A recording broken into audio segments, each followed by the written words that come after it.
पहला प्रश्न हमारा HTML क्या है समझाइए। तो इसमें हम समझेंगे कि HTML क्या है। HTML जैसा कि आप जानते हो 4 अक्षर HTML से मिलकर बना है। इसका पूरा नाम होता है hyper text markup language. Internet के लिए HTML की खोज टिम बर्नर्स-ली ने की थी। HTML वेब प्रोग्राम की सबसे आसान व अत्यधिक प्रचलित भाषा है। सबसे आसान और सबसे ज़्यादा यूज में जो लाई जाती है वो भाषा है हमारी HTML। इसमें बनाए गए वेब पेज में सामान्यतः साधारण टेक्स्ट शामिल किए जाते हैं। हाइपर टेक्स्ट मार्कअप लैंग्वेज का पूर्ण स्वरूप इस प्रकार से। सबसे पहले समझते हैं हाइपर। इसमें 4 चीजें हैं, हाइपर, टेक्स्ट, मार्कअप और लैंग्वेज। सबसे पहले हाइपर को समझते हैं। हाइपर शब्द का अर्थ है हाइपर लिंक, अर्थात इंटरनेट पर डॉक्यूमेंट को देखने का कोई निर्धारित क्रम नहीं होता। जब आप इंटरनेट पर कार्य कर रहे होते हैं और आपको अपनी आवश्यकता अनुसार कोई डॉक्यूमेंट देखना है तो आप सीधे ही वहां पर तुरंत पहुंच सकते हैं। यह कार्य हाइपर के द्वारा किया जाता है। अर्थात ऐसा समझिए कि जैसे यहाँ पर ये कुछ टेक्स्ट लिखा हाइपर लिंक, ठीक। अब इससे हमने कुछ फोल्डर जोड़ दिया। मतलब हम ये चाहते हैं कि जिससे हम इस पर क्लिक करें तो हमारा जो कंप्यूटर में फोल्डर है हाइपर लिंक नाम का, वो फोल्डर ओपन हो जाए। तो हमने क्या कर दिया, इसको क्या कर दिया, उसके साथ हाइपर लिंक कर दिया। या इसके दूसरा डॉक्यूमेंट समझ लीजिए, जैसे ये डॉक्यूमेंट, इस टेक्स्ट को हमने हमारे किसी दूसरे फोल्डर के साथ लिंक कर दिया, किसी दूसरी वेबसाइट के साथ लिंक कर दिया कि जैसे हम इस पर क्लिक करें तो हम वहां पर पहुंच जाएं। इस प्रोसेस को बोलते हैं हाइपर लिंक, ठीक। तो यहीं से हमारा पहला शब्द लिया गया हाइपर। क्योंकि इंटरनेट पे आपने देखा होगा, जैसे कोई चीज़ सर्च करते हो तो फिर उससे जुड़ी वेबसाइट आती है, फिर उन पर क्लिक करते हो, फिर अगली वेबसाइट खुल जाती है या उससे संबंधित वेबसाइट ओपन हो जाती है। तो वो सब प्रोसेस क्या होती है, वो हाइपर लिंक होती है। इसके बाद टेक्स्ट, ये बताता है कि हम जिन फाइल पर कार्य करते हैं उनमें केवल टेक्स्ट ही लिखा जा सकता है, ठीक। इसके बाद मार्कअप। मार्कअप शब्द का अर्थ है कि वेब पेज बनाने के लिए हम सर्वप्रथम टेक्स्ट टाइप करते हैं, तत्पश्चात उस टेक्स्ट की मार्किंग करते हैं। दूसरे शब्दों में HTML कोडिंग करते हैं। समय यह बताना होता है कि कौन सा टेक्स्ट बोल्ड किया जाना है और कहाँ पर कोई इमेज लगानी है। मार्कअप मतलब ऐसा मार्क करना कि भाई यहाँ पर कुछ लिखा जाएगा, वो किस प्रकार का होगा। भाई टेबल बनाना है कि हमें नॉर्मल टेक्स्ट लिखना है, उसको बोल्ड करना है, इटैलिक करना है।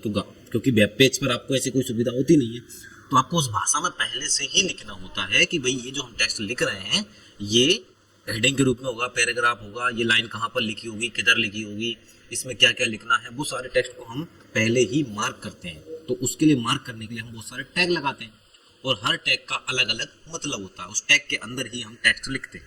टैग क्या होता है वो भी समझेंगे आगे, लेकिन मार्कअप मतलब समझिए कि मार्क करने वाली या टैग आधारित भाषा। और लैंग्वेज तो आप जानते ही हो, इसका अर्थ है कि हम अपना कार्य करने के लिए एक भाषा को उसके प्रारूप के साथ काम में ले रहे हैं। HTML की कोडिंग करने के लिए एडिटर का प्रयोग किया जाता है, जिन्हें HTML एडिटर कहते हैं और HTML एडिटर कह सकते हो। और इसके अलावा कुछ होते हैं टेक्स्ट एडिटर, जैसे हमारा जो नोटपैड है ये टेक्स्ट एडिटर होता है, वर्डपैड ये भी टेक्स्ट एडिटर है, MS वर्ड ये भी टेक्स्ट एडिटर है। कार्य करने के बाद इस फाइल को .htm या HTML एक्सटेंशन के साथ सेव किया जाता है। अर्थात बताया जाता है कि जो हमने फाइल बनाई है ये टेक्स्ट फाइल नहीं है, ये HTML फाइल है। अर्थात हाइपर टेक्स्ट मार्कअप लैंग्वेज में बनी हुई कोई फाइल, जिससे ये एक वेब पेज के रूप में सेव हो जाती है। अब इस फाइल को वेब ब्राउजर जैसे गूगल क्रोम है, मोजिला फायरफॉक्स है या सफारी है, अलग अलग तरह के जो वेब ब्राउजर होते हैं उनमें देखा जाता है। यही वेब पेज होता है, पूरा जो वेब का पेज होता है वो यही होता है, ठीक। चलिए अगला क्वेश्चन देखते हैं, हाइपर टेक्स्ट क्या होता है। तो इसको समझाते हैं विस्तार से। हाइपर टेक्स्ट मूलभूत रूप से साधारण टेक्स्ट की तरह ही होता है। इसे साधारण टेक्स्ट की तरह ही पढ़ा जाता है, संचित किया जाता है, मतलब स्टोर किया जाता है। इसके अलावा उसमें नया टेक्स्ट भी जोड़ा जा सकता है। हाइपर टेक्स्ट की विशेषता यह है कि टेक्स्ट में अन्य दस्तावेजों के साथ संबंध रखता है। किसी हाइपर टेक्स्ट सिस्टम में यदि हम माउस से हाइपर टेक्स्ट को चिह्नित करते हैं तो हमें एक दूसरा डॉक्यूमेंट प्राप्त होता है। मतलब अगर क्लिक करते हैं, जैसे हम यहाँ पर क्लिक कर रहे हैं, कुछ नहीं हो रहा, लेकिन अगर कोई टेक्स्ट ऐसा है जो पहले से लिंक हो या हाइपर लिंक हो, जैसे हम उस पर क्लिक करेंगे तो हम उस डॉक्यूमेंट पर पहुंच जाएंगे। इसी प्रकार इस डॉक्यूमेंट में हाइपर टेक्स्ट किसी अन्य डॉक्यूमेंट से जुड़ा, लिंक हुआ या संबंधित हो सकता है। ये hyper text link hyper link कहलाते हैं। इस प्रकार हम हाइपर टेक्स्ट की सहायता से जटिल वेब लिंक बना सकते हैं। जटिल से जटिल वेब का संपूर्ण कार्य हाइपर टेक्स्ट पर निर्भर करता है। हाइपर टेक्स्ट से संबंधित एक शब्द है हाइपर मीडिया। हाइपर टेक्स्ट को विभिन्न चित्रों, चलचित्रों, ध्वनि से भी जोड़ता है। दूसरे शब्दों में हम कह सकते हैं कि हाइपर मीडिया हाइपर टेक्स्ट को मल्टीमीडिया से जोड़ता है। मतलब हाइपर टेक्स्ट की मदद से हम अलग अलग वीडियोस, जैसे आप यूट्यूब, फेसबुक इन पे देखते हो, वीडियोस दिखती है, आप जैसे उस पर क्लिक करते हो तो वीडियो प्ले होने लग जाती है, मतलब वो कहीं ना कहीं हाइपर लिंक है। इस पर क्लिक करने के बाद वो पूरी ओपन हो गई, यानी जो उसका स्थान था वो खुल गया। इस प्रोसेस को बोलते हैं हाइपर टेक्स्ट। चलिए HTML के बेसिक टैग और उनके सिंटैक्स पे चर्चा करते हैं। HTML का बेसिक सिंटैक्स इस प्रकार का होता है, HTML हेड टाइटल। अभी ये क्या है, ये इसको बोलते हैं हम टैग। ठीक, टैग में क्या होता है, सबसे पहले एंगल ब्रैकेट ओपन, फिर HTML, फिर एंगल ब्रैकेट क्लोज। तो जो एंगल ब्रैकेट ओपन हुआ है और इसके बाद जैसे ही ये क्लोज हुआ है, इस पूरे को बोला जाता है टैग। इस पूरे को बोला जाता है टैग। कौन सा टैग भाई, इसका नाम क्या होगा, तो इसके अंदर जो टेक्स्ट लिखा है, जैसे HTML लिखा है तो इसको बोलते हैं HTML टैग। याद रहे, angle bracket open, angle bracket close, उसके बीच में जो डेटा लिखा है, जैसे HTML है, फिर इसके नीचे हेड है तो ये हो गया हेड टैग, फिर ये हो गया टाइटल टैग। ठीक, और दो प्रकार के होते हैं, कंटेनर टैग और नॉन कंटेनर। एम्प्टी, कंटेनर मतलब कुछ भरा हुआ ऐसे कह सकते हो, और एम्प्टी मतलब खाली टैग। तो दो तरह के होते हैं। जो कंटेनर टैग होते हैं वो इस प्रकार से ओपन होते हैं, ये हमारा है ओपन टैग, और ठीक इसी प्रकार से ये क्लोज होता है। क्लोज में कुछ नहीं होता, बस आगे एक स्लैश क्या लग जाता है, स्लैश। जैसे टाइटल टैग यहाँ पर ओपन हुआ, ये यहाँ पर टाइटल टैग को क्लोज कर दिया। क्लोज करना जरूरी होता है इसको। फिर हेड टैग को क्लोज कर दिया, फिर बॉडी टैग को ओपन किया, बॉडी टैग को क्लोज कर दिया, और लास्ट में HTML टैग को क्लोज कर दिया। हर एक वेब पेज की स्टार्टिंग HTML टैग से होती है तथा एंडिंग HTML क्लोज टैग से होती है। HTML ओपन टैग से स्टार्टिंग होती है और HTML क्लोज टैग से इसकी एंडिंग होती है। हमेशा याद रखें, कोई भी वेब पेज हम बना रहे हैं तो HTML टैग ओपन होगा और HTML टैग क्लोज होगा, इसके बीच में ही सारा डेटा लिखा जाता है। इसके बाद बात करें हम हेड टैग की, तो हेड टैग के अंदर जो कुछ भी होता है वह कहीं भी वेब पेज पर डिस्प्ले नहीं होता, वेब पेज पर कहीं भी हमको दिखाई नहीं देगा। हेड टैग के अंदर title tag, style tag, script tag, link tag, Meta tag आदि हो सकते हैं। Title tag, style tag, script tag और मेटा टैग, ये सारी चीज़ें इसके अंदर रखी जाती हैं। वो क्या होती है वो धीरे धीरे आपको समझ में आएगा। फिलहाल इतना समझिए HTML टैग। उसके बाद हेड टैग, हेड टैग के अंदर हमको रखना है टाइटल टैग। टाइटल टैग क्या होता है, टाइटल टैग के अंदर हम जो भी लिखते हैं वह उस वेब पेज के टाइटल के रूप में ब्राउजर टैब के फेविकोन के बाजू में दिखाता है। ये फेविकोन क्या है, ब्राउजर के टैब में कहाँ पर दिखाई देता है अभी समझेंगे। देखिए, जैसे हमने यहाँ से ये हमारा ब्राउजर ओपन किया, इस ब्राउजर पे हमने मान लीजिए सर्च किया समग्र। तो जब हमने समग्र सर्च किया उस समय यहाँ पर ऊपर टैब ओपन है, यहाँ पर क्या नाम लिखा है अभी, न्यू टैब। अगर आप ध्यान से देखेंगे तो न्यू टैब से क्या लिखा गया यहाँ पर, समग्र। ठीक, इसके बाद इस वेबसाइट पर हमने क्लिक कर दिया तो ये हमारी क्या आ गई, एक वेबसाइट आ गई। ठीक है, कौन सी वेबसाइट है, समग्र वाली।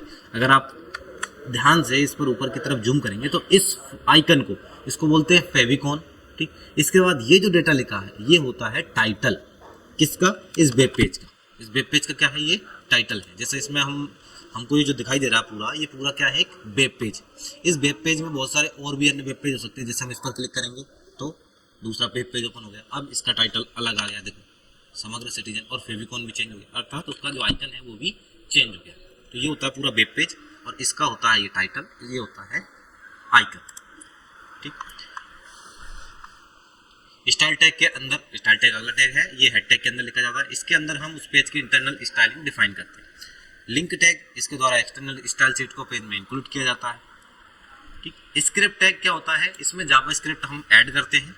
ठीक, और बॉडी टैग, हम उस पेज पर जो भी डिस्प्ले कराना है, हमें जो भी डिस्प्ले करवाना है वो सब हम उस बॉडी टैग के अंदर लिखते हैं। जैसे हमें मान लीजिए अगर ये ऐसा वेब पेज बनाना है, ऐसा कोई वेब पेज हमें बनाना है, तो उसके लिए जो भी डेटा हमें यहाँ से लेकर के यहाँ नीचे तक दिखाई दे रहा है वो सब बॉडी टैग के अंदर लिखना होगा। ठीक, और यहाँ पर जो भी डेटा शो कराना है वो टाइटल टैग के अंदर लिखना होगा। ठीक, ये सारा ऊपर से लेकर नीचे तक सभी HTML टैग के अंदर लिखा होगा। इतना हिस्सा बनाएंगे, हम स्टार्टिंग करेंगे हमारे वेब पेज में। यहाँ से जो जो टेक्स्ट लिखा है, याद रखें, जो जो टेक्स्ट लिखा है वो टेक्स्ट हम HTML की मदद से बनाएंगे। वेब पेज में ये जो डिजाइनिंग होती है, जैसे इसको बॉर्डर लगा हुआ है, ये एक बॉक्स के रूप में है, ये यहाँ पर ये बटन जो है थोड़ा अलग तरीके से प्रकार से काम कर रहा है, ये अलग है। तो ये सभी चीजें हैं CSS की मदद से होती है। अभी फिलहाल हम सीखेंगे कि वेब पेज में अगर कोई टेक्स्ट लिखना है तो वो हम कैसे लिख सकते हैं। ठीक, ऊपर से लेके यहाँ तक भूल जाइए। अभी यहाँ से हम जो है वेब पेज हमारा स्टार्ट करेंगे। ठीक, यहाँ से यहाँ तक नीचे के सीपे हिस्से। चलिए, तो इसके लिए क्या करेंगे, सबसे पहले हम ओपन करेंगे नोटपैड। आपके कंप्यूटर में सर्च करना है नोटपैड। ये नोटपैड आ गया है। यहाँ पर आपको बेसिक स्ट्रक्चर HTML टैग को ओपन किया, उसके बाद हेड टैग को ओपन किया और इसके बाद टाइटल टैग को ओपन कर लिया। ठीक है, इनको थोड़ा मूव कर लेंगे। इसके बाद टाइटल टैग को हमने क्लोज कर दिया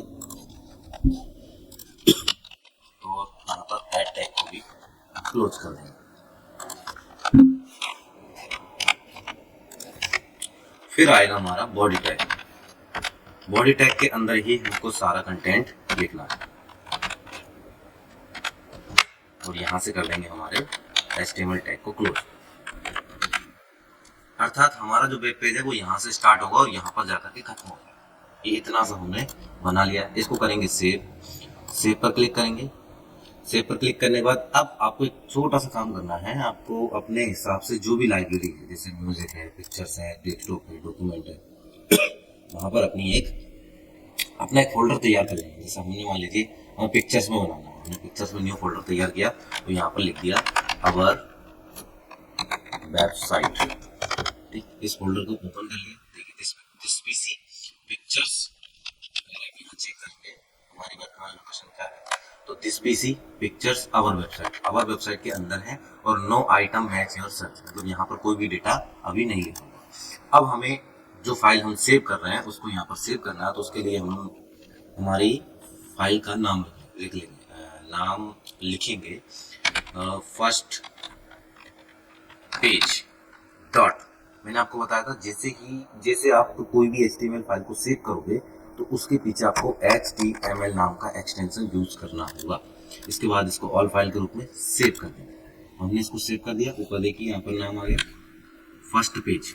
ठीक, तो हमारी फाइल का नाम यहाँ पर आ चुका है। अब इसको आप यहाँ से हटा दें। ठीक, यहाँ तक हमारा काम कंप्लीट हो गया। हमने जो फाइल बनाई थी वो कहाँ बनाई थी, फाइल एक्सप्लोरर में आ जाते हैं, पिक्चर्स में आ जाते हैं और यहाँ पर अवर वेबसाइट, ये हमारी पहली फाइल ओपन होके आ गई। ठीक, इसको हमें देखना है कि कैसी ये फाइल बनी है। तो राइट क्लिक करेंगे इसके ऊपर। ठीक, राइट क्लिक करने के बाद हमारे सामने ऑप्शन ओपन होंगे ओपन विथ के।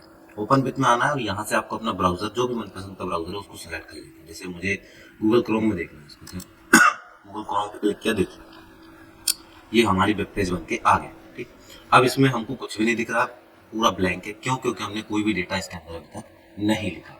इसको हम कैसा बनाना चाहते हैं, ऐसा। तो सबसे पहले हमें चाहिए एक ये लिखा हुआ समग्र परिवार कार्ड प्रिंट, ये डेटा हमें लिखा हुआ चाहिए। अब इसमें हम करेक्शन करेंगे। हमारी जो फाइल है HTML फाइल, इसको यदि देखना है कि कैसी ये दिख रही है तो उसके लिए राइट क्लिक, ओपन विथ और ब्राउजर।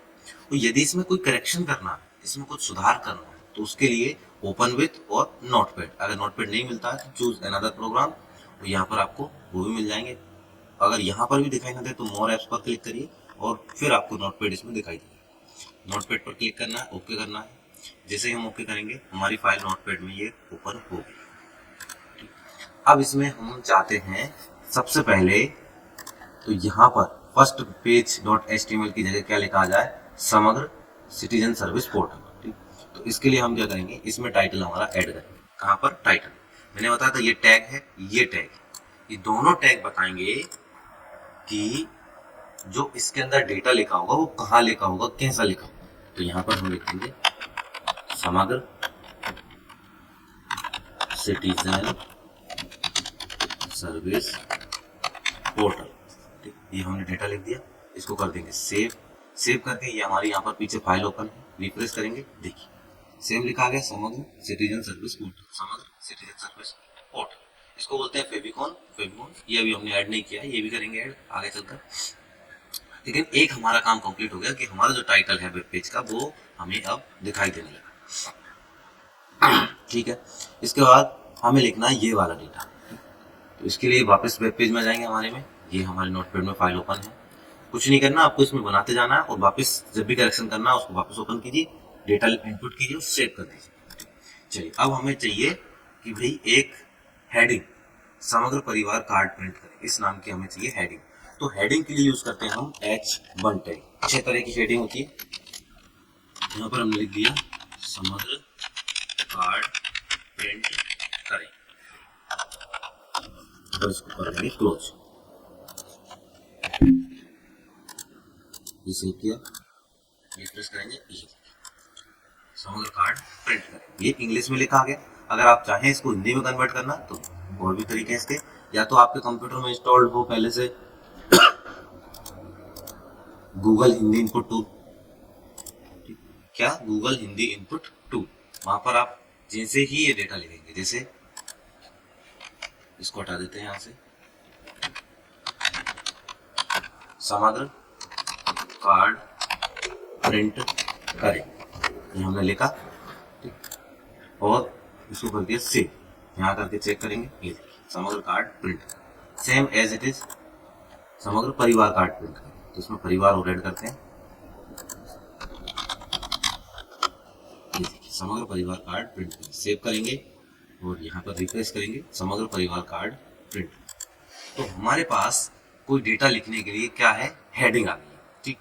इसके बाद एक बॉक्स बना हुआ है, तो बॉक्स हम आगे चलकर सीखेंगे, लेकिन स्टार्टिंग हमारी यहाँ से हो गई है कि किस प्रकार से हम डेटा को लिखते हैं। इसके बाद हमें लिखना है परिवार आईडी। तो परिवार आईडी के लिए दूसरा टैग यूज करेंगे हम, कौन सा, पी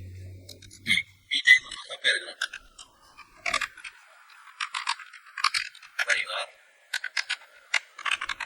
आईडी, और इस टैग को हम क्लोज कर देंगे, सेव करेंगे, रिफ्रेश करेंगे, ये देखिए समग्र परिवार कार्ड प्रिंट करेंगे, परिवार आईडी, दोनों चीज हमारे पास आ गई। यहाँ पर भी देखिए, अब इसके पीछे हमें स्टार लगाना है, तो यहाँ पर एक स्टार लगाते हैं, सेव कर दिया, रिफ्रेश किया, ये देखिए दो डेटा हमारे पास लिखा आ गया। अभी तक कुछ भी नहीं है। अगर आपने नोटिस किया हो तो हमने यहाँ पर HTML बॉडी, पी और H1 बॉडी, हेड, टाइटल, बहुत सारी चीजें लिख कर दी, लेकिन यहाँ पर केवल वही डेटा शो हो रहा है जो हमने टैग के बीच में लिखा, अर्थात H1 मतलब हेडिंग 1।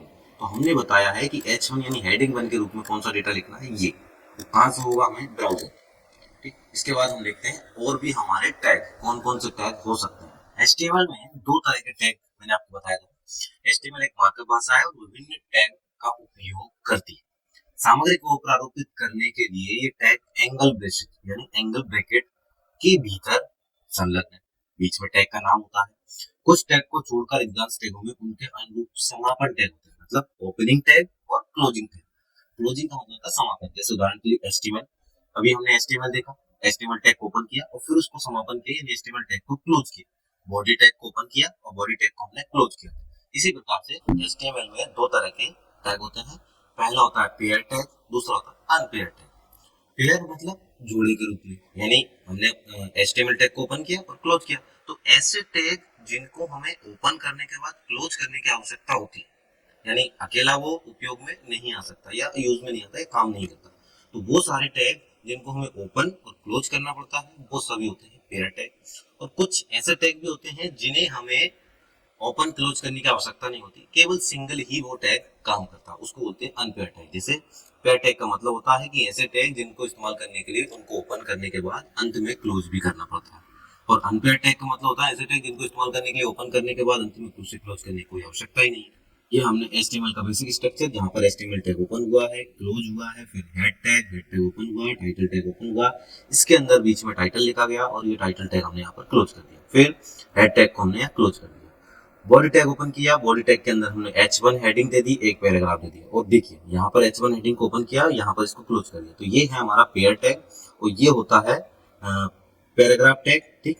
पैराग्राफ को ओपन किया, पैराग्राफ को क्लोज कर दिया, this is our paragraph text, ठीक।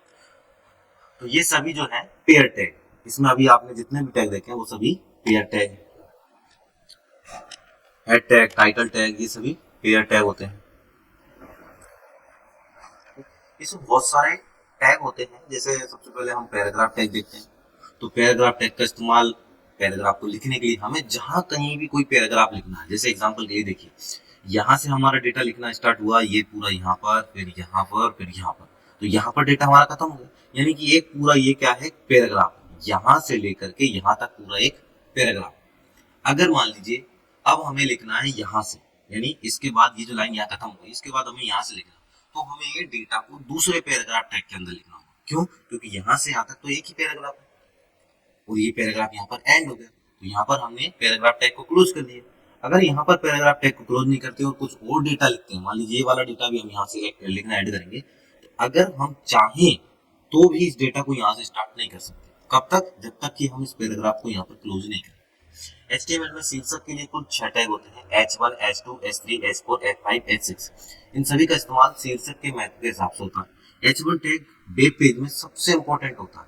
इसमें वेब पेज का प्रमुख शीर्षक होता है। पूरे वेब पेज में एक ही H1 टैग होता है, फिर उसके अंदर H2 के अंदर H3 करके H6 तक हेडिंग का इस्तेमाल कर सकते हैं। H1 सबसे महत्वपूर्ण है और H6 सबसे कम महत्व वाले हेडिंग को दिया जाता है। ठीक, देखिए कैसे, यहाँ पर H1 टैग को ओपन किया है और इसको यहाँ पर क्लोज कर दिया। अंदर लिखा है हेडिंग 1, तो हेडिंग 1 सबसे बड़ी साइज में बोल्ड के रूप में हमको यहाँ पर दिख रहा है, ठीक, डार्क अक्षर के रूप में।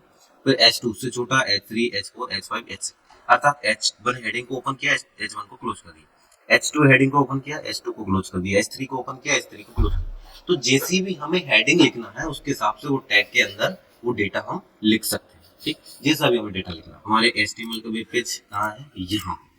ठीक, इसमें हमें इसको ट्राई करना। इसी से देखते हैं, जैसे हमने ये डेटा बनाया है किस प्रकार से दिखाई देगा।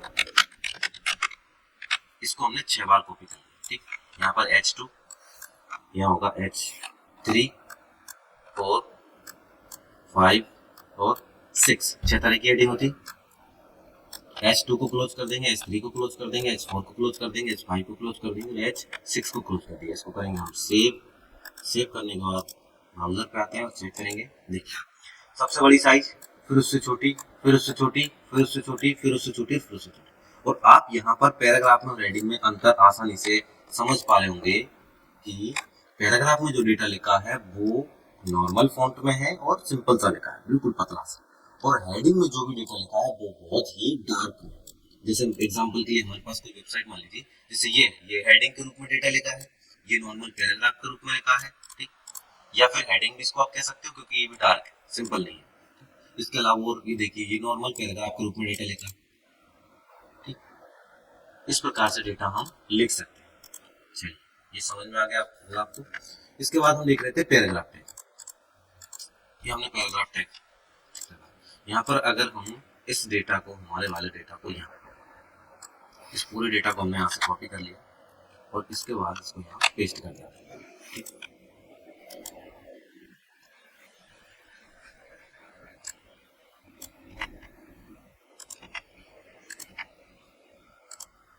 देखिए यहाँ से हमारा पैराग्राफ स्टार्ट हुआ, टैग का इस्तेमाल होने से जो भी है डेटा लिखने के बाद हमने यहाँ पर इसको क्लोज कर दिया और इसको कर देंगे हम सेव करने के बाद अब आते हैं पीछे, रिफ्रेश करेंगे। देखिए पूरा डेटा हमें यहाँ से लेके यहाँ तक दिखाई देगा। अगर इस पर जूम भी करेंगे तो भी हमें ये 2 लाइन 3 लाइन दिखेगा, लेकिन डेटा हमारा कहाँ खत्म हुआ, यहाँ पर। के बाद से अगली लाइन स्टार्ट होगी। ठीक, कैसे?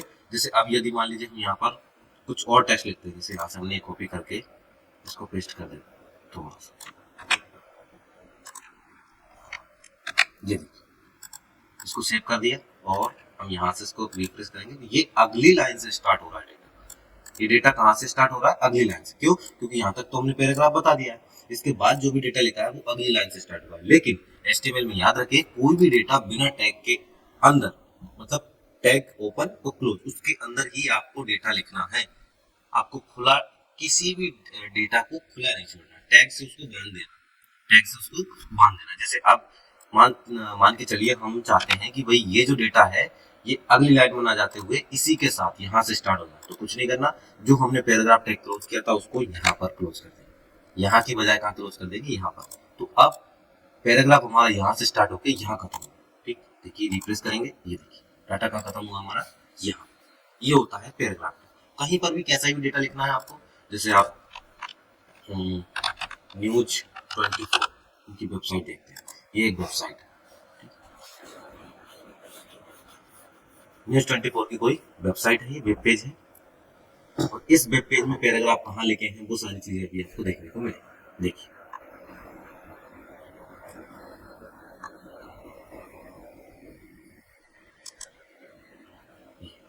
इसमें डेटा लिखा है यहाँ से लेके यहाँ तक, ये सब पूरा एक पैराग्राफ।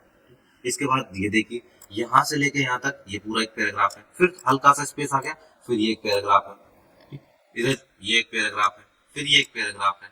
तो इस प्रकार से ये अलग अलग पैराग्राफ यहाँ पर लिखे जाते हैं। अगला टैग देखते हैं हम एंकर टैग। हमने देख लिया पैराग्राफ टैग, हेडिंग टैग, इसके बाद देखते हैं एंकर टैग। जैसे ये एक वेबसाइट, इस वेबसाइट में अगर आप देखेंगे पीछे आते हैं स्टेप, हमारे समग्र की वेबसाइट, जैसे हम इस टेक्स्ट पर क्लिक करते हैं, जैसे ही हम इस पर क्लिक करते हैं तो किसी दूसरे वेबसाइट पर पहुंच जाते हैं, यानी इस पे पहुंच गए, ठीक है, इस पे पहुंच चुके हैं। देखिए तो ये कैसे होता है, ये होता है एंकर टैग की मदद से। कैसे, चलिए समझते हैं। जैसे ये हमारा वेब पेज है, इस वेब पेज में हमने जो पैराग्राफ बना रखा है इसको यहाँ से हटाते हैं, ठीक, और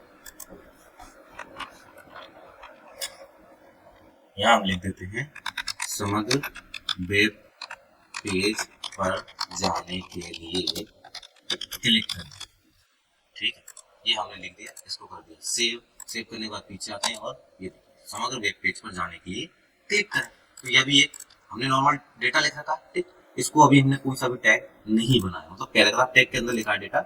हम चाहते हैं कि जैसे इस वेब पेज पर पहले तो ये ऐसा बन जाए कि भाई कोई क्लिक कर सके, अभी कोई क्लिक नहीं हो पा रहा है इस पर, ठीक। दूसरा कि कोई इस पर क्लिक कर सके और जैसे इस पर क्लिक हो तो ये वाला वेब पेज ऑटोमेटिक ओपन हो जाए, ठीक है। तो इसके लिंक क्या है, ये वाली इसकी लिंक है, ठीक।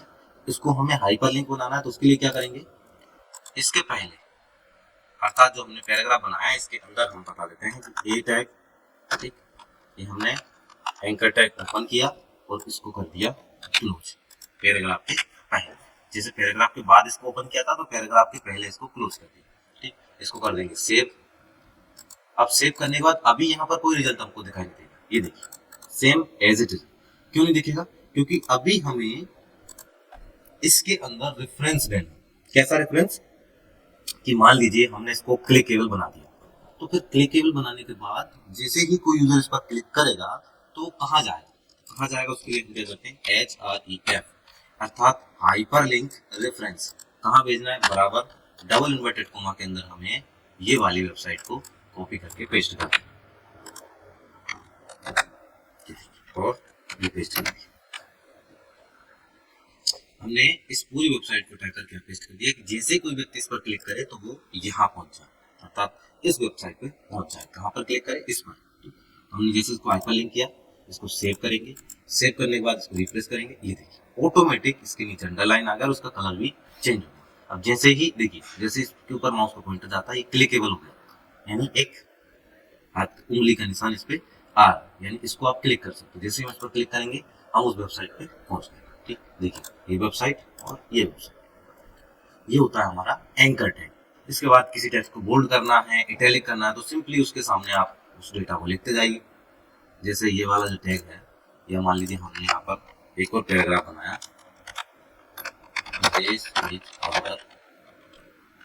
पैरा, इसको हम कर देंगे क्लोज, ठीक, इसको कर दिया सेव। पीछे आएंगे तो हमारी वेबसाइट ओपन होगी, दिस इज अवर पैरा। और इसको हमें करना, अभी नॉर्मल लिखा हुआ है, इसको करना हम बोल्ड, तो इसके पहले बी टैग को हमने ओपन किया और बी टैग को यहाँ पर क्लोज कर दिया। बी टैग मतलब बोल्ड टैग। रिफ्रेश करेंगे, देखिए ये डेटा हमारा बोल्ड हो गया। इटैलिक करना तो उसी के पहले आई टैग को ओपन कर देंगे और आई टैग को यहाँ पर क्लोज कर देंगे। रिफ्रेश करेंगे, देखिए इटैलिक भी हो गया, बोल्ड भी हो गया। और अंडरलाइन भी करना है तो अंडरलाइन के लिए भी टैग यू टैग को हमने ओपन किया और यू टैग को क्लोज कर दिया, सेव किया, रिफ्रेश किया। ऐसा नहीं है कि आप तीनों एक पे यूज कर पाए, अलग अलग भी कर सकते हैं। जैसे इसको हम इस टैग, इस अंडरलाइन को हम यहाँ भी यूज करना चाहते हैं इस H1 के साथ, ये देखिए, समग्र परिवार कार्ड प्रिंट करें, इसको हम अंडरलाइन करना चाहते हैं तो हमने यहाँ पर भी यू टैग ओपन कर दिया और क्लोज कर दिया। देखिए ठीक, सुपर स्क्रिप्ट सब स्क्रिप्ट। सुपर स्क्रिप्ट में क्या होता है, डेटा हमारा ऊपर चला जाता है। जैसे हमें मान लीजिए कोई घात लिखना, जैसे हमने कोई पैराग्राफ के अंदर लिख दिया H2O, ठीक, ये हमारा पैराग्राफ हो गया,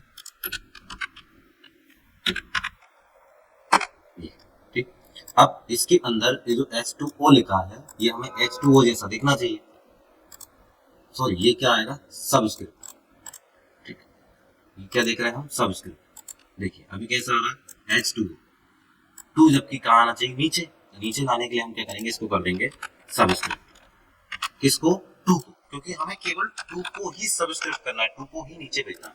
इसलिए टू से पहले जहां पर टू लिखा है उससे पहले सबस्क्रिप्ट टैग को ओपन किया और सबस्क्रिप्ट टैग को क्लोज कर दिया।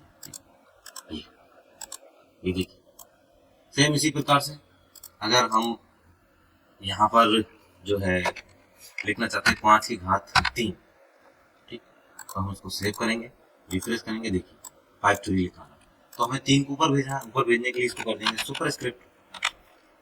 इसको कर रहे हैं हम 3 को, 3 के पहले हमने सुपर स्क्रिप्ट टैग ओपन किया और 3 के बाद में इसको क्लोज कर दिया। सेव करेंगे, रिफ्रेश करेंगे, देखिए 5 क्यू, ठीक है।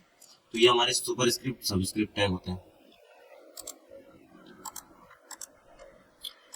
इसके अलावा इमेज टैग होता है।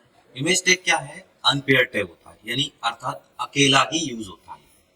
ये जो टैग है इसको आपको ओपन करने क्लोज करने की आवश्यकता नहीं, सेल्फ क्लोजिंग टैग होता है। कैसे, IMG सोर्स हाइट विड्थ, इस प्रकार से।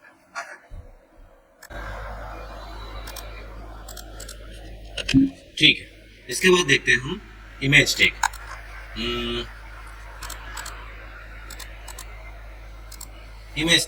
इमेज टैग का इस्तेमाल करके हम अपने HTML वेब पेज में इमेज ऐड कर सकते हैं। इमेज ऐड करने के लिए आपके पास इमेज का सोर्स होना जरूरी है। इमेज टैग एक सेल्फ क्लोजिंग टैग है जिसको क्लोजिंग टैग से बंद नहीं किया जाता। अर्थात कौन से, 2 तरह के टैग होते हैं, पेयर टैग और अनपेयर टैग। तो ये वाला जो है ये हमारा अनपेयर टैग है, ठीक। क्या है, IMG और एंगल ब्रैकेट क्लोज और यहाँ पर ब्रैकेट।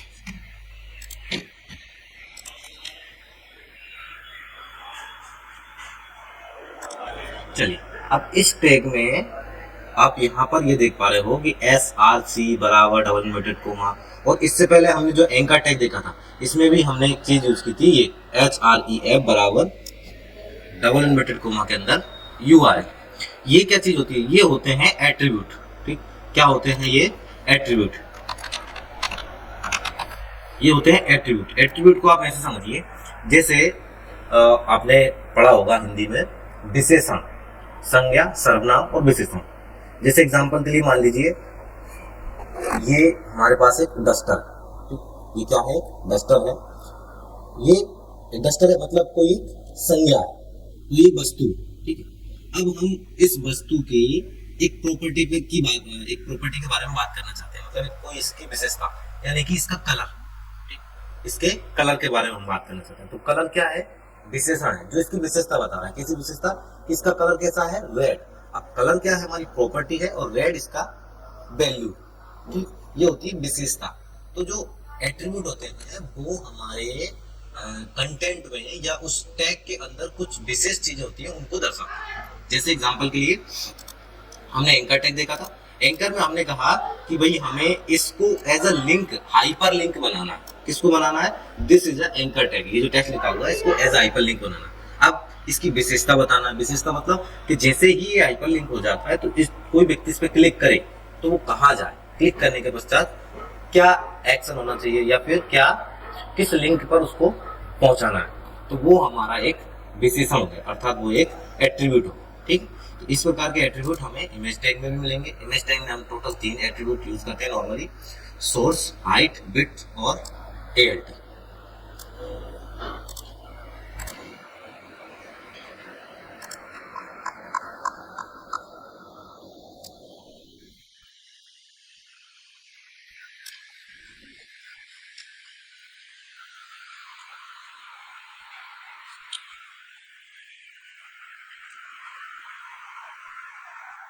चलिए थोड़ी सी परिभाषा भी HTML के एट्रीब्यूट की देख लीजिए। HTML के एट्रीब्यूट टैग के नाम के साथ अतिरिक्त पैरामीटर को जोड़ना एट्रीब्यूट कहलाता है। ये वेब ब्राउजर के अतिरिक्त सूचना उपलब्ध कराने का कार्य करते हैं। एट्रीब्यूट के नाम, चलिए थोड़ी सी परिभाषा भी एट्रीब्यूट की देख लेते हैं और कैसे एट्रीब्यूट यूज किए जाते हैं, क्या उनको कहा जाता है, वो सब तो मैंने आपको बता दिया। बस थोड़ा सा और उनके बारे में चलिए एट्रीब्यूट के बारे में थोड़ा सा वो समझ लीजिए कि HTML एट्रीब्यूट टैग के नाम के साथ अतिरिक्त पैरामीटर को जोड़ना एट्रीब्यूट कहलाता है। टैग के नाम के साथ अतिरिक्त पैरामीटर को जोड़ना, ये वेब ब्राउजर के लिए अतिरिक्त सूचना उपलब्ध कराने का कार्य करते हैं। एट्रीब्यूट के नाम के साथ बराबर का चिन्ह प्रयोग किया जाता है। जितने भी HTML टैग होते हैं उनमें एट्रीब्यूट डिफाइन किए जाते हैं। एट्रीब्यूट के द्वारा आप टैग के अंदर कंटेंट को अपने अनुसार यहाँ पर इमेज टैग में बताया गया, आप इसको सेट कर सकते हैं या लगा सकते हैं। यहाँ पर IMG एक टैग है और सोर्स उसका एट्रीब्यूट है। यहाँ पर SRC मतलब सोर्स क्या है, इसका एट्रीब्यूट है बराबर डबल इन्वर्टेड कॉमा के अंदर उसकी वैल्यू। ये क्या है, प्रॉपर्टी है, तो ये उसकी वैल्यू। ठीक है, वेब पेज है, इस वेब पेज में हमको यहाँ पर एक इमेज टैग यूज करना है IMG।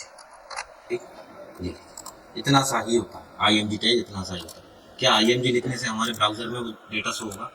जी नहीं, कुछ भी यहाँ पर नहीं आएगा। ठीक, कैसे आएगा? इसमें सबसे पहले सोर्स लगाएंगे हम, सबसे पहला एट्रीब्यूट लगाएंगे SRC बराबर डबल इन्वर्टेड कॉमा के अंदर लिख देंगे हम URL। ठीक, यानी हमारा जो फोटो है उसका जो सोर्स है उसको URL के रूप में लिखना है।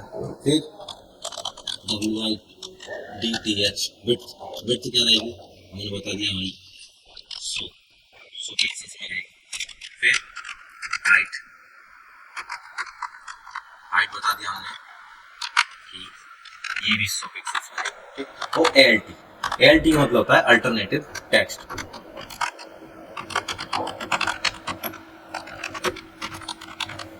मान लीजिए किसी कारण से आपकी इमेज ब्राउजर फाइंड नहीं कर पाया, या आपने जो है उसके URL में कुछ मिस्टेक कर दी, या फिर आपकी फोटो डिलीट हो गई है, तो इस केस में आपकी इमेज का जो स्पेस है उस स्पेस में ये टेक्स्ट लिखा आ जाता, अल्टरनेटिव टेक्स्ट।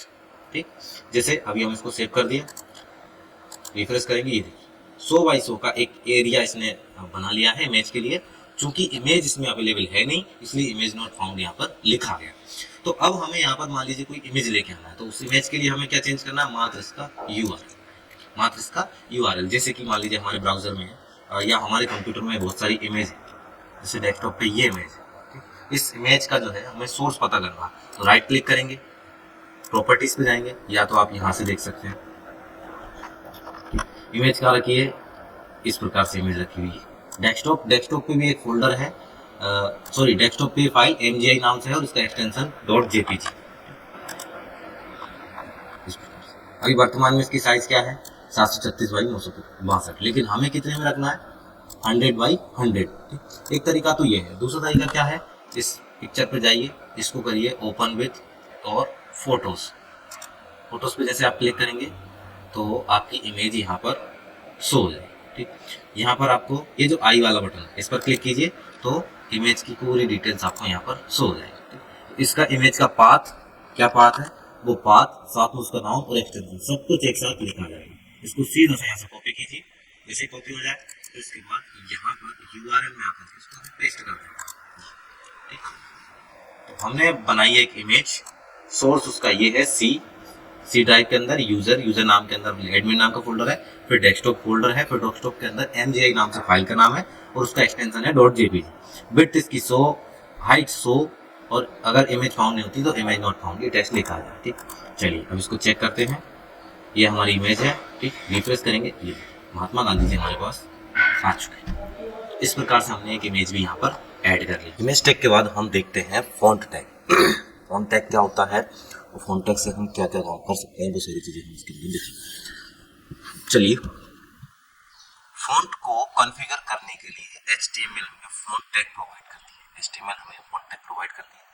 इस टैग को आप किसी पैराग्राफ पर भी अप्लाई कर सकते हैं और चाहे तो किसी पैराग्राफ में पर्टिकुलर टेक्स्ट पर भी अप्लाई कर सकते हैं। इसे अप्लाई किया जा सकता है।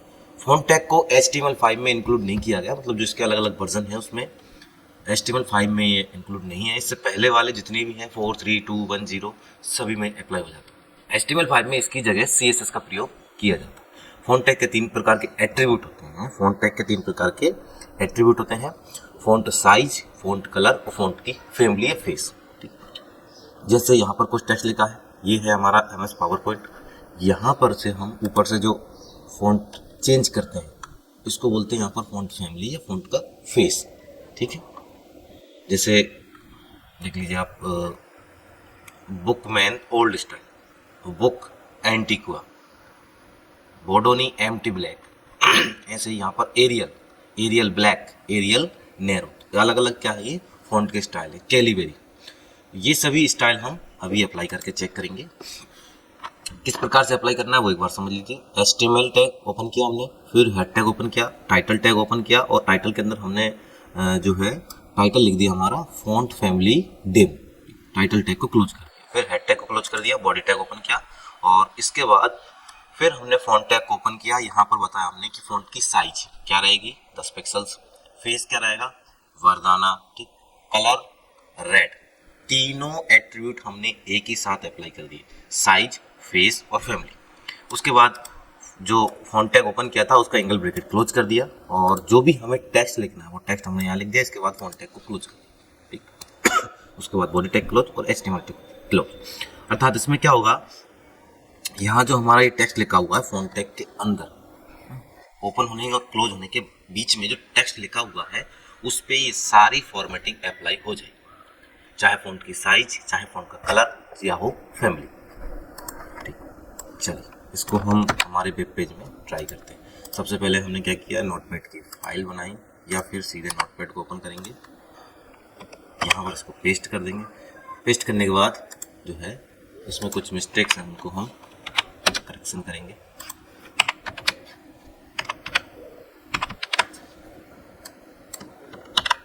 और यहाँ हम वर्दाना की जगह ले लेते हैं कैलीबेरी।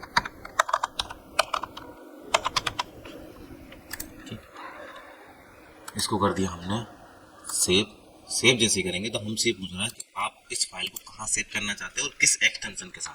तो हमने बोला हमको ये फाइल चाहिए डेस्कटॉप पे, अवर फॉन्ट टैग डेम .html ऑल फाइल के रूप में इसको कर दिया हमने सेव। मिनिमाइज करेंगे इसको, यहाँ देखिए जैसे हम इसको ओपन करते हैं ये देखिए जो हमारा लर्न HTML लिखा है वो रेड कलर में आ गया और इसका फ़ॉन्ट भी चेंज हो। अब यदि हम इसका कलर चेंज करते हैं ग्रीन, तो ये टेक्स्ट हमारा यहाँ पर ग्रीन हो जाएगा, ठीक। या कैलीबेरी की जगह हम लोग यहाँ पर यूज़ करते हैं जो हमने यहाँ पर अलग अलग स्टाइल देखी थी, इनमें से कोई सा भी एक स्टाइल यूज़ करते हैं। जैसे कि एग्जांपल के लिए Bookman Old style, Bookman Old style, ये वाला ट्राई करते हैं एक बार।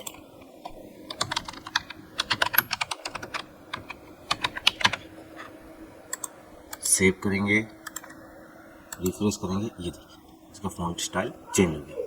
चलिए और देखते हैं एरियल ब्लैक, ये वाला ट्राई करते हैं।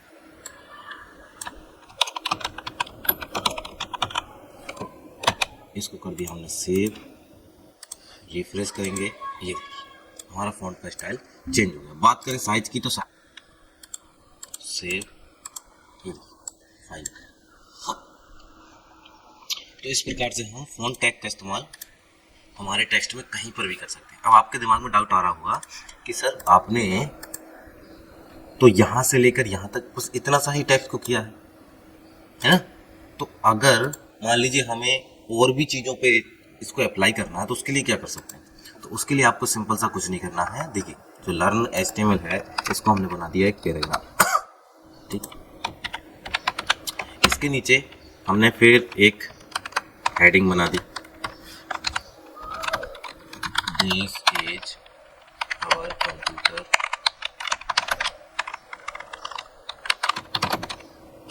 नॉलेज, इसको भी हमने H1 हेडिंग को क्लोज कर दिया। देखिए अब से स्टार्ट हुआ है और जहाँ खत्म हुआ है इसके बीच में कोई भी टेक्स्ट अगर आ रहा है तो उस सब पे सेम फॉर्मेटिंग अप्लाई हो जाएगी। ठीक है, लर्न HTML और this is our computer knowledge, सभी पे सेम फॉर्मेटिंग अप्लाई होगी। अगर आप यहाँ देख पा रहे हो तो ये है हमारा पैराग्राफ, इसलिए इसकी साइज छोटी है, और ये है हमारी हेडिंग, इसलिए इसकी साइज थोड़ी सी बड़ी है।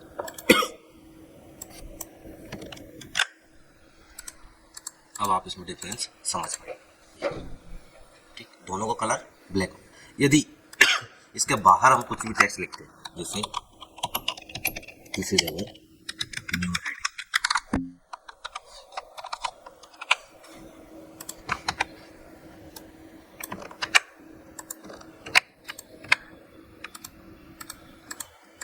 ये देखिए,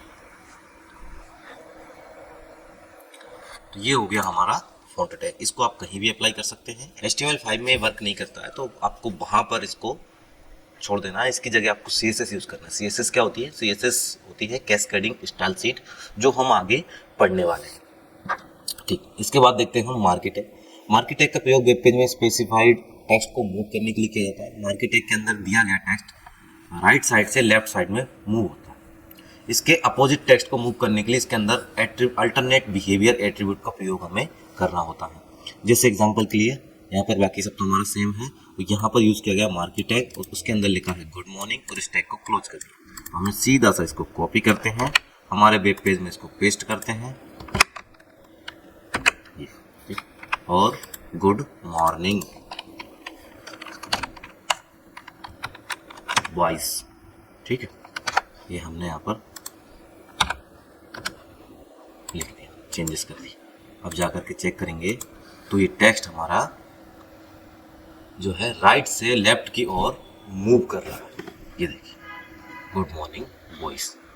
अगर इसमें यदि हम मान लीजिए कुछ करेक्शन कर देते हैं, जैसे कि इसको एक हेडिंग बना देते हैं,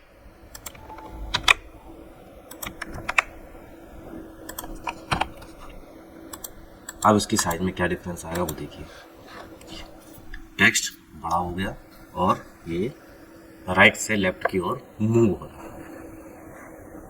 ठीक, जहां पर भी आप ऐसे मूव होते हुए टेक्स्ट को देखें वहां आप समझ जाइए कि यहाँ पर कहीं ना कहीं मार्केट टैग का इस्तेमाल किया है।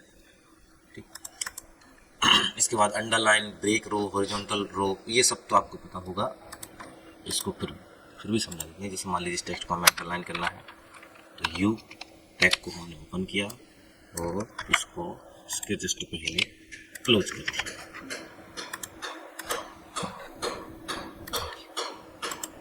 ये जो टेक्स्ट लिखा हुआ था ये पूरा अंडरलाइन होता था।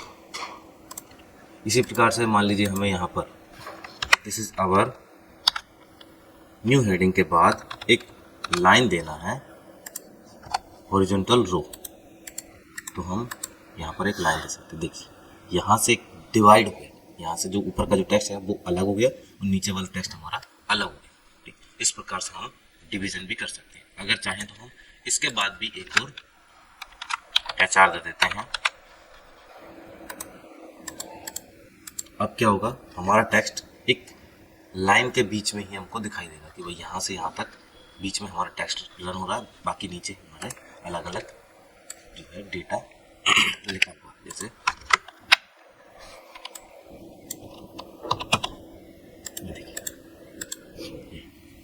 ऊपर टेक्स्ट, नीचे टेक्स्ट और बीच में हमारा एक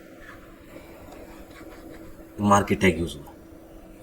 इसके बाद BR में क्या होता है, जैसे मान लीजिए हमने एक लंबा सा पैराग्राफ दे दिया, अगर आप यहाँ पर देख पा रहे हैं this is our computer knowledge. अब हम ये चाहते हैं दिस इज आवर के बाद ये जो लाइन है ये अगले पैराग्राफ में जाए, लेकिन हमें बार बार अधिक पैराग्राफ का उपयोग ना करना पड़े। जैसे दिस इज के बाद आप BR टैग लगा दीजिए तो काम बन जाए। इसको कर दिया हमने सेव, रिफ्रेश करेंगे, दिस इज आवर के बाद कंप्यूटर नॉलेज जो है वो अगली लाइन में। ठीक, कहाँ यूज़ किया हमने? नीचे।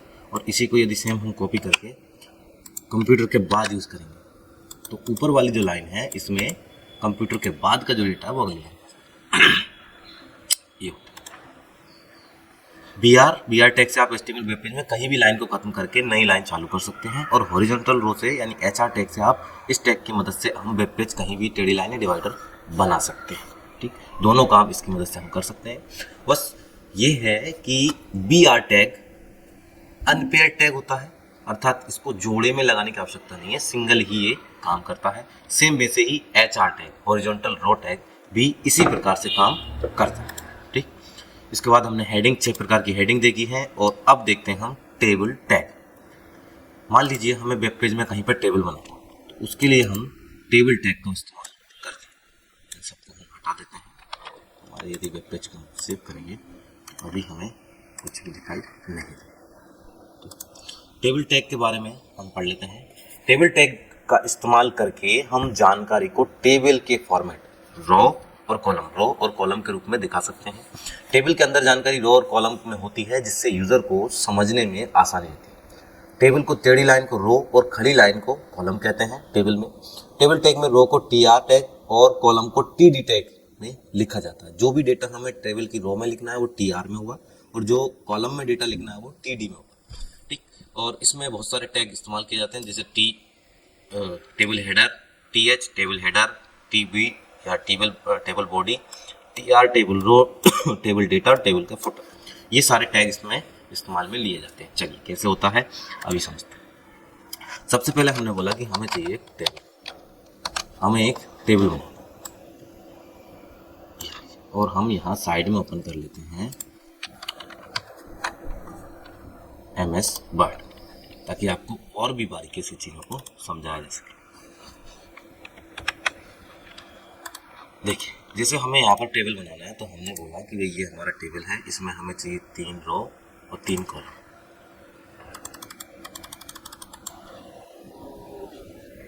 इसको थोड़ा सा छोटा, ठीक, ये हमारा टेबल हो गया। अब इसमें क्या हुआ है, यहाँ से लेके यहाँ तक एक टेबल बना है। पहली रो, टेबल की पहली रो कौन सी है, ये वाली। दूसरी रो कौन सी है, ये वाली, यानी 2 इसमें रो हैं। कॉलम की बात की जाए तो पहला कॉलम, दूसरा कॉलम और तीसरा, 3 कॉलम इसमें दिए। अब हमें बनाना है पहले टेबल, तो हमने यहाँ पर टेबल टैग को ओपन किया और टेबल टैग को क्लोज कर दिया। ठीक, इतना काम हो गया हमारा। हमने भाई बोला कि हमें यहाँ से लेके यहाँ तक एक टेबल क्रिएट करना है, तो हमने टेबल टैग बना। इसके बाद हमने बोला कि भाई हमें पहली रो चाहिए, तो हमने बोला टी आर टैग ओपन और टी आर टैग को हमने क्लोज कर दिया। ये पहली रो बन गई हमारी, टी आर टेबल की पहली रो। अब इसके अंदर मान लीजिए हमने लिखा सीरियल नंबर, नेम, एज, ये 3 हमने डेटा लिख दी। ठीक, सीरियल नंबर, नेम और एज।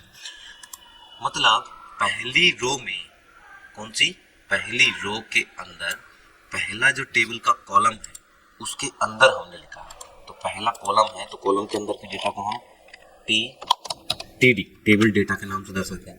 पहले यानी इस कॉलम के अंदर, पहली रो के पहले कॉलम के अंदर हमने क्या लिखना है, सीरियल नंबर लिखा और इस टीडी को क्लोज कर दिया।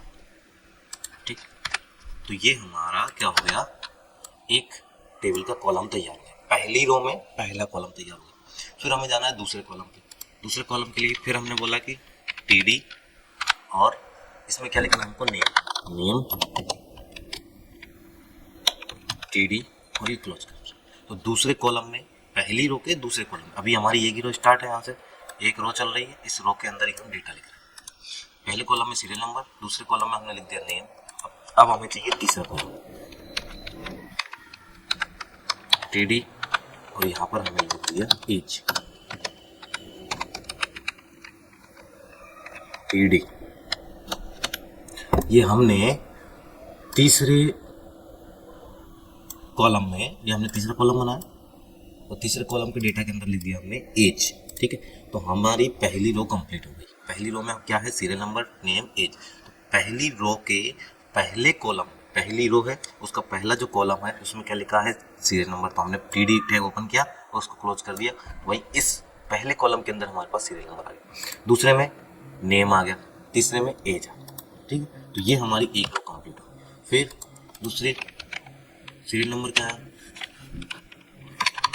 19 और 25%, यानी सीरियल नंबर का पहला नंबर क्या हो गया, 1, नाम क्या है रमेश और एज कितनी है 25। ये हमने तीनों डेटा लिख दिया। तो अब क्या होगा, दूसरी रो में फर्स्ट कॉलम में, दूसरी रो के फर्स्ट कॉलम में, यानी हमें दूसरी रो स्टार्ट करना है। यहाँ से टी आर टैग ओपन किया और यहाँ पर टी आर टैग को हमने कर दिया क्लोज। अब इसमें 3 कॉलम फिर चाहिए हमको। तो सबसे पहले एक कॉलम बनाते हैं टी डी, इसके अंदर क्या लिखना है 1, फिर टी डी को क्लोज कर दिया। फिर दूसरा कॉलम चाहिए, तो इसके अंदर हमने लिख दिया रमेश और इसको भी क्लोज कर देंगे। फिर चाहिए हमें तीसरा कॉलम टी डी और 25। देखिए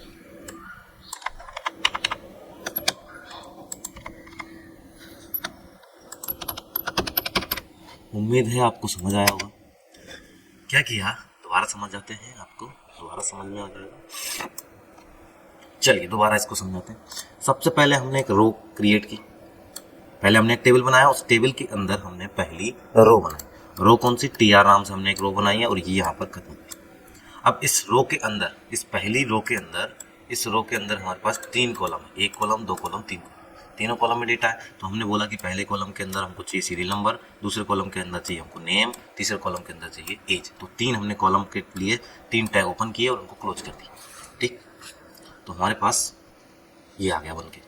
फिर दूसरी रो, उस रो में भी हमने TD1, TD2, TD3, मतलब इस प्रकार से 3 तरह के टेबल डेटा टैग ओपन किए और उनको क्लोज कर दिया। तो हमारे पास फर्स्ट कॉलम के बाद जो सेकंड कॉलम है उसका डेटा भी यहाँ पर लिखा गया। चलिए अब इसको करते हैं हम सेव करने के बाद इसको चेक करेंगे, रिफ्रेश किया, देखिए यहाँ पर डेटा तो हमारे पास लिखा आ गया। लेकिन यहाँ पर जो है इस प्रकार से जैसे इस टेबल में बॉर्डर दिख रही है, वैसी बॉर्डर हमको यहाँ पर दिखाई नहीं दे रही। तो इसके लिए क्या करेंगे, हम टेबल में एक एट्रीब्यूट उपयोग करेंगे बॉर्डर नाम से।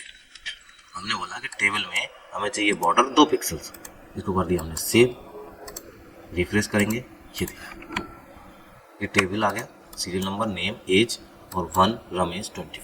ये हमारे पास डेटा भी इसमें लिखा आ गया। टेबल की बॉर्डर भी दिख रही है हमको और इसकी जो है सारा डेटा भी हमको दिखाई देगा। लेकिन अभी भी थोड़ा सा अंतर ये है कि ये जो टेक्स्ट है हमारा, ये हमने हेडिंग बना रखा है, यानी ये हमारा हेड है कि भाई इस कॉलम में कौन सा डेटा लिखा जाएगा। जैसे इसमें सीरियल नंबर लिखा जाएगा, इसमें नेम लिखा जाएगा, इसमें एज लिखा जाएगा। तो इसके लिए हम यूज़ करते हैं टेबल हेडर टैग का, अर्थात ये जो TD है इसकी जगह हम कर देंगे TH, TH, TH, TH, TH और TH। ठीक, यानी फर्स्ट वाली रो का जो पहला डेटा है वो हमारा टेबल के हेडर के रूप में होगा। इसको कर देंगे हम सेव करने के बाद यहाँ करके देखिए अभी कोई चेंजेस नहीं आया। अब जैसे इसको रिफ्रेश करेंगे, देखिए ऊपर वाला जो डेटा हमारा बोल्ड हो गया, नीचे वाला डेटा नॉर्मल लिखा। ये होता है टेबल हेडर का अंतर। ठीक, तो इस प्रकार से हम कहीं पर भी टेबल बना सकते हैं। अब मान लीजिए आपको और भी रो चाहिए, जैसे हमने बोला कि भाई कोई एक और रो चाहिए, इसमें 2 गणेश और 30। तो हमें क्या करना है, सिंपल सा इस रो को कॉपी करना है और पेस्ट कर देना। यहाँ पे नंबर चेंज कर देना, 2 गणेश और 30। सिंपल 3 रो बन गई हमारी। ये देखिए 2 गणेश 30। ठीक, इस प्रकार से हम टेबल टैग का उपयोग करते हैं। अब मान लीजिए ये जो हमारा टेबल है, इस टेबल में यदि हम चाहते हैं कि भाई इन 2 रो को मर्ज कर सकें, इन 2 रो को मर्ज करके कोई एक डेटा लिखना है ना, तो रो को जब मर्ज करना होता है तो उसके लिए एट्रीब्यूट उपयोग में लाए जाते हैं। कौन से एट्रीब्यूट होते हैं, चलिए वो भी देखते हैं। टेबल टैग में ग्लोबल एट्रीब्यूट तो सपोर्ट करते ही हैं, लेकिन साथ में इसके खुद के एट्रीब्यूट हैं जिनका हम आगे विवरण समझने वाले हैं। सबसे पहला है कॉल स्पैन, दूसरा है row span. Col span attribute 2 या 2 से ज्यादा टेबल या सेल या बॉक्स, जो सेल्स होते हैं, सेल मतलब वो बॉक्स, को एक करके जानकारी दिखाता है। इसके एट्रीब्यूट के वैल्यू में कॉलम का काउंट, यानी कॉलम कितने कॉलम को आपको स्पैन करना है वो लिखा जाता है। Same row span table attribute की जो रो स्पैन एट्रीब्यूट जो है वो टेबल की 2 या 2 से ज्यादा रो को एक करके दिखाता है और इसमें भी रो का काउंट लिखना होता है। कैसे, देखिए एग्जांपल के लिए हमारे पास टेबल की रो है पहली, यहाँ से स्टार्ट हुई और यहाँ पर खत्म हुई। इसमें कितने डेटा है हमारे पास, सेल 1, सेल 2, सेल 3, 3 प्रकार के कॉलम है। एक रो, उसमें एक कॉलम, दो कॉलम, तीन कॉलम। फिर हमने अगली रो बनाई और इसमें बोल दिया पहला जो पहला सेल है उसमें हमने बोल दिया कॉल स्पैन, ठीक, और बीजी कलर रेड, और उसके अंदर डेटा क्या लिखा है, सेल 4। यानी पहली रो में तो 3 कॉलम हो गए, दूसरी रो में हमने बोला कि भाई टेबल का डेटा कॉल स्पैन यानी 2 कॉलम, जो स्टार्टिंग के जो 2 कॉलम उनको मर्ज कर दो, उनके अंदर डेटा क्या लिखना, सेल 4। और फिर उसके बाद अगला, क्योंकि अब 2 जब मर्ज होगा तो फिर एक ही बचेगा, तो अगले में हो गया टेबल डेटा सेल 5। तो हमारे 2 कॉलम जहाँ पर स्पेन करना है वहाँ पर उसका उपयोग कर सकते हैं। चलिए एग्जाम्पल से इसको समझाते हैं आपको। जैसे हमने यहाँ पर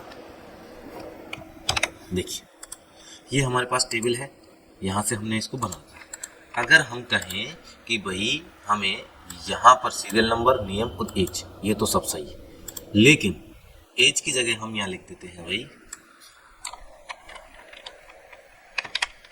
लास्ट नेम, और यहाँ कर देते हैं इसको फर्स्ट नेम, या फिर यहाँ कर देते हैं और इस वाले को हटा देते हैं, ठीक है। ये देखिए, तो अब क्या हुआ, सीरियल नंबर और फुल नेम, ठीक है, केवल हमारे पास 2 कॉलम।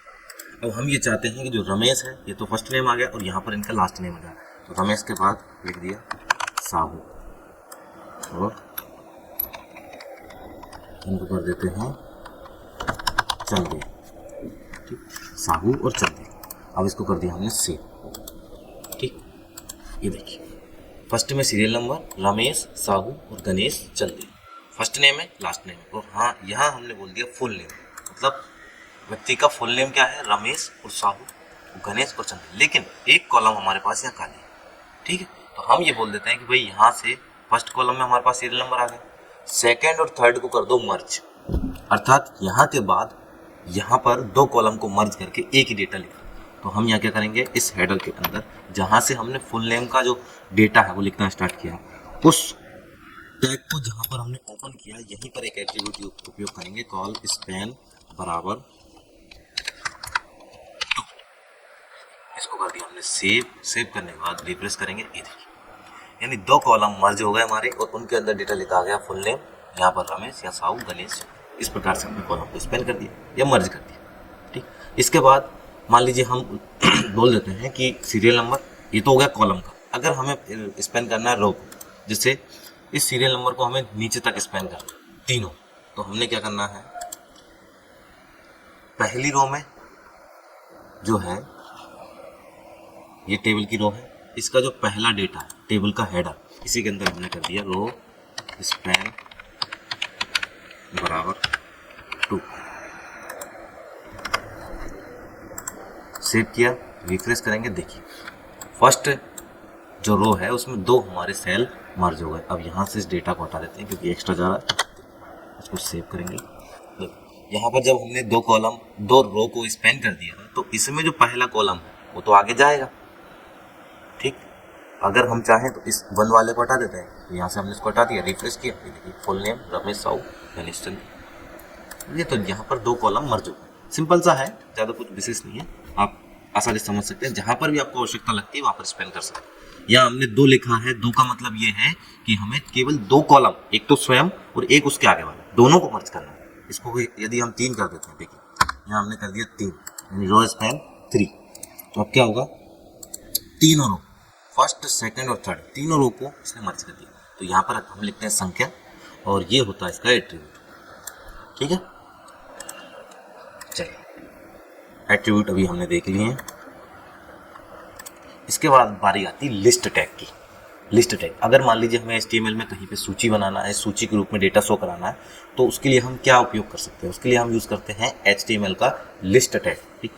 HTML पेज में किसी भी जानकारी के विवरण में अगर कोई सूची डालनी हो तो हम लिस्ट टैग का इस्तेमाल कर सकते हैं। लिस्ट टैग 2 प्रकार के होते हैं, ऑर्डर लिस्ट और अनऑर्डर लिस्ट। जहाँ पे आपको क्रम दर्शाना है कि 1 2 3 ये फिर ये फिर ये, वहाँ पर हम यूज़ करते हैं ऑर्डर लिस्ट का, जहाँ पर नंबर के रूप में डेटा आता है। और जहाँ कोई ऑर्डर नहीं चाहिए हमें, वहाँ पर अनऑर्डर लिस्ट का यूज़ करते हैं। तो ऑर्डर लिस्ट को दर्शाने के लिए हम OL टैग का इस्तेमाल करते हैं और अनऑर्डर को दर्शाने के लिए यूएल का इस्तेमाल करते हैं। ठीक, जैसे हमें मान लीजिए अनऑर्डर लिस्ट बनाना है, जब कोई सूची दिखानी हो जिसमें क्रमांक या इंडेक्स का कोई महत्व ना हो तो उसमें हम अनऑर्डर लिस्ट टैग का इस्तेमाल करते हैं और इस टैग की लिस्ट आइटम बुलेट पॉइंट पे हमको दिखाई देती है। ठीक, हमने लिस्ट बनाई, कैसे चाहिए हमको, ऑर्डर चाहिए, अनऑर्डर चाहिए। अब उसके अंदर जितना भी डेटा लिखना है, जितने भी आइटम हमको लिखना है उनको एल आई टैग मतलब लिस्ट आइटम टैग की मदद से हम दर्शाते हैं। जैसे अनऑर्डर लिस्ट यहाँ से स्टार्ट हुई और यहाँ पर हमारी खत्म हो गई। लिस्ट आइटम, पहला लिस्ट आइटम क्या है, फर्स्ट आइटम, फिर सेकंड आइटम, फिर थर्ड आइटम, तो 3 आइटम हमने यहाँ पर जोड़ दिए। चलिए इसको यहाँ पर समझते हैं। इस टेबल के खत्म होने के बाद हमने यहाँ पर एक बनाई अनऑर्डर लिस्ट। ठीक, इसको यहाँ पर क्लोज कर दिया। ठीक है, यहाँ हम देखते हैं कि हमारा पहला लिस्ट आइटम क्या होगा,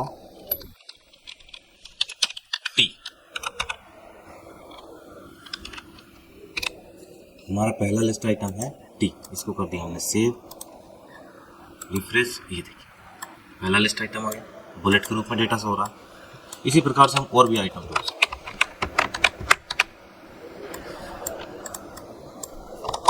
मिल्क, ठीक, और जोड़ दिया हमने शुगर। अब यहाँ पर हमको नंबर देने की आवश्यकता नहीं, 1 2 3 लिस्ट आइटम है सो है, इसके बाद ये शो होगा, इसके बाद ये शो होगा, इसके बाद ये शो होगा। इसको कर दिया हमने सेव, रिफ्रेश करेंगे, ये देखिए टी, मिल्क, शुगर वाले 4 आइटम आ गए। सेम इसी प्रकार से ऑर्डर लिस्ट बनाई जाती है, जहाँ पर हमें ऑर्डर लिस्ट की आवश्यकता होती है। सिंपल, कुछ नहीं करना, यू की जगह ओ कर, बस बाकी सब डेटा सेम है क्योंकि दोनों लिस्ट है। बस अंतर ये आ जाता है कि जहाँ पर हमें ये जो बुलेट के रूप में डेटा शो हो रहा है वहाँ पर नंबर के रूप में डेटा शो होता है। ये देखिए 1 2 3 4, पहले ये आएगा, फिर ये आएगा, फिर ये आएगा। समझ गए? इस प्रकार से डेटा हमें दिखाई देता है, शो होता है। तो ये हो गया हमारा लिस्ट आइटम, ऑर्डर लिस्ट। 2 तरह की हम लिस्ट HTML टैग में बना सकते हैं, अनऑर्डर लिस्ट, ऑर्डर लिस्ट। ठीक, चलिए इसके बाद एक और टैग आपको समझाते हैं, वो है फॉर्म टैग। ठीक, फॉर्म टैग क्या होता है, मान लीजिए हमें कहीं पर भी फॉर्म बनाने की आवश्यकता है, स्टूडेंट का फॉर्म हमें डिटेल अगर लेना है तो उसके लिए हमें फॉर्म आवश्यकता पड़ती है। अगर हमें कहीं पे फॉर्म तैयार करना है, फॉर्म बनाना है, फॉर्म के रूप में डेटा कलेक्ट करना है, तो उसके लिए जरूरत पड़ती है हमें फॉर्म टैग। ठीक, तो हम इस लिस्ट को हटाते हैं यहाँ से और इसको करते हैं सेव, यहाँ से हमने इसको सेव कर दिया। ठीक, अब ये जो हमारा टेबल है इसके बाद हमें चाहिए फॉर्म। ठीक, तो फॉर्म टैग हमने ओपन किया और इसको यहाँ पर क्लोज कर दिया। ठीक है, इसके बाद हमने बोला कि भाई हमको यहाँ पर एक सबसे पहले बटन बनाना है, तो हमने बोला इनपुट टैग, इनपुट, यहाँ बताएंगे टाइप यानी किस प्रकार हम इनपुट लेना चाहते हैं, लेकिन किस प्रकार का इनपुट लेना चाहते हैं। ठीक, तो इनपुट बराबर टेक्स्ट, और इसको हमने आईडी दे दी। आईडी क्यों दी है अभी बताएंगे। आईडी बराबर हमने बोला फर्स्ट नेम। ठीक, तो इस इनपुट टैग को हमने यहाँ पर क्लोज कर दिया। ठीक, इसको कर देंगे हम सेव। ये देखिए हमारे पास एक टेबल के बाद एक रो दे दिया, ब्रेक दे दिया। ठीक है, देखिए ये हमारे पास एक तरह का इनपुट के लिए एक बॉक्स बन के आ गया कि आप यहाँ पर कुछ भी टेक्स्ट लिख सकते हैं। ठीक है, इसकी अधिकतम सीमा होगी 20 कैरेक्टर। तो हमने यहाँ पर एक इनपुट बना लिया है। अब यहाँ पर लिखवाना क्या है, इसके लिए हमें चाहिए कि भाई इसका लेबल के लिए हमें एक लेबल बनाना है। लेबल टैग ओपन किया। ठीक, और इसी के अंदर हम एक एट्रीब्यूट यूज करते हैं 4। अब ये 4 क्यों लिया गया, हम ये बता रहे हैं कि भाई ये लेबल जो आप बना रहे हैं ये किसके लिए है, ये जो लेबल है ये किसके लिए, तो उसके लिए फिर हम उस आईडी को कॉल करेंगे। किसके लिए, कि भाई हम इस इनपुट के लिए बना रहे हैं। तो हमारी आईडी क्या है इसमें, फर्स्ट नेम। ठीक, यहाँ पर हम बता देंगे ये किसके लिए है, फर्स्ट नेम के लिए। ठीक, ये हमने लेबल बनाया। अब इसके अंदर डेटा लिख देते हैं फर्स्ट नेम। ठीक, हम इस लेबल टैग को ध्यान ये रखना कि जो हमारा इनपुट टैग है वो अनपेयर्ड टैग होता है और जो लेबल टैग है वो पेयर्ड टैग होता है। इसको कर देंगे हम सेव, रिफ्रेश करेंगे, ये देखिए फर्स्ट नेम के सामने ये लिखा, फर्स्ट नेम और उसके सामने डेटा लिखा। हमारा फर्स्ट नेम लिखा गया और उसके सामने ये एक इनपुट बॉक्स बना।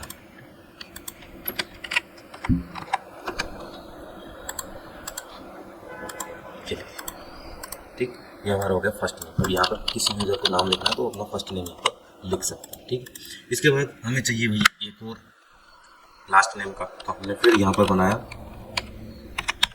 इनपुट टाइप बराबर टेक्स्ट आईडी बन दी इसकी,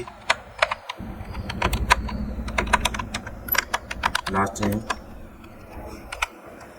ठीक, इसको करेंगे सेव, रिफ्रेश करेंगे, ये देखिए एक और बन गया। अब दोनों एक दूसरे से मर्ज हो रहे हैं तो हम यहाँ पर एक BR टैग करेंगे, इसको सेव कर दिया, रिफ्रेश कर दिया। देखिए यहाँ पर BR टैग हमने लगा दिया। अभी ये जो डेटा है ये हमारा ऊपर नीचे नहीं जा रहा। तो क्यों नहीं जा रहा है? क्योंकि अभी हमने यहाँ पर कोई भी टेक्स्ट नहीं लिखा, दोनों इनपुट बॉक्स है। तो इसके लिए हम एक लेबल बनाते हैं। लेबल बनाने के लिए सिंपल इसको कॉपी कर लेंगे और इसके पहले इसको पेस्ट कर देंगे। यहाँ पर हमें इसकी आईडी देना है। आईडी क्या है इसकी? आईडी दी हमने लास्ट नेम, तो यहाँ पर लास्ट नेम और यहाँ पर भी क्या लिखवाना हमको? Last name. ठीक है, इसको हम सेव कर देंगे, रिफ्रेश करेंगे, ये देखिए फर्स्ट नेम और लास्ट नेम दोनों हमारे पास बन के आ गए। ठीक,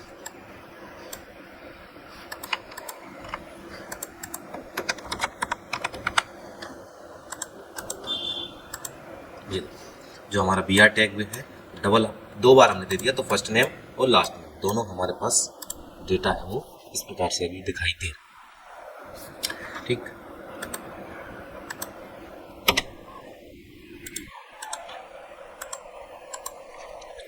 समझ गए? इसके बाद फर्स्ट नेम लास्ट नेम हो गया। अब हम चाहते हैं भाई एक और बटन बनाना। ठीक, इनपुट टाइप बराबर सबमिट, ठीक, और वैल्यू बराबर सबमिट। ये हमने सेव किया, रिफ्रेश किया, ये देखिए एक बटन आ गया हमारे पास सबमिट का। जैसे हम इस पर क्लिक करेंगे डेटा हमारा सबमिट हो जाएगा। इसको भी BR टैग की मदद से थोड़ा सा दूर कर देते हैं और सबमिट के बाद एक और बटन बताते हैं, रीसेट वाला। कुछ नहीं,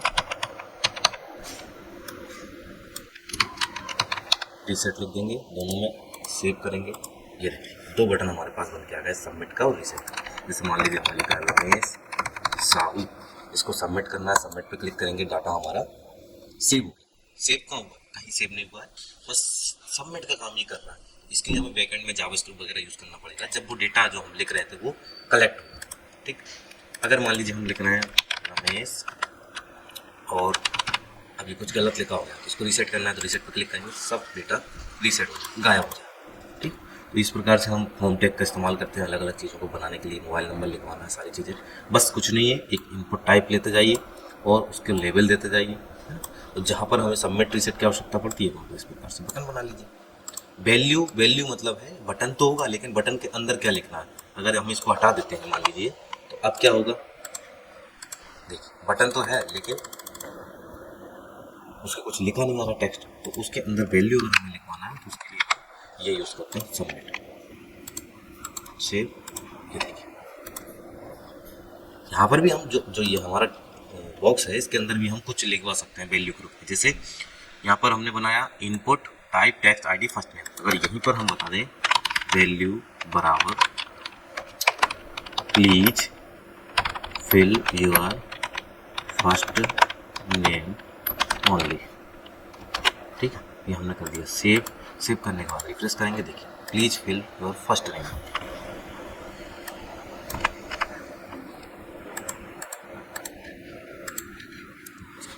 ठीक है, ये वैल्यू पहले से ही लिखी आ रही है, उसको हटा के जब हमको डेटा लिखना है ये लिखेंगे। समझ गए? ये वैल्यू होती है इसकी।